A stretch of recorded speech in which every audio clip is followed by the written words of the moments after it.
ঘর থেকে বাইর করে দিছি ইন্ডিয়া, আর বিতে যেতাম আসলাম কামে। আমরা ইন্ডিয়া যাব। ইন্ডিয়া কেন যাবা? ওখানে গিয়ে কাজ করবো। ওইদিকে কি কাজ করবা? যে কোনো কাজ। ইন্ডিয়া যাইতে যাচ্ছি এই কারণে এমনি ইন্ডিয়াতে যা কি করবা? কাম করতাম। ইন্ডিয়াতে কোনো আত্মীয়-স্বজন আছে? এরা দুইজন তোমার কি হয়? বন্ধু। বন্ধু।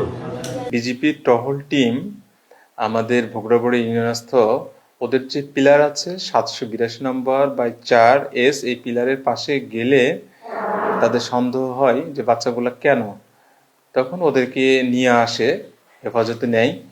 কারণ ওই দিকে গেলে তো বড় রকম দুর্ঘটনা ঘটতে পারতো। এই বাচ্চাদের সাথে কথা বলে জানা যায় তারা গতকালকে অর্থাৎ 1 তারিখ 2:30 ঘটিকার সময় সীমান্ত এক্সপ্রেস ট্রেনে করে ওরা এই চিলাহাটি পর্যন্ত আসে আর কি, কৌতূহলবশতই মূলত এরা আসে। কিন্তু ওরা যে সীমান্তের কাছাকাছি চলে গেছে এরা হয়তো এই বিষয়টা বোঝেনি। বাচ্চাগুলাকে বিজেপির সদস্যরা এসে আমাদের কাছে বোঝাই দিয়ে গেছে। আমরা পরবর্তী যেটা আইনগত ব্যবস্থা, পরিবারের নিকট হস্তান্তর অথবা অন্য যে ব্যবস্থা আছে সেটা আমরা দেখতেছি, আমরা গ্রহণ করতেছি।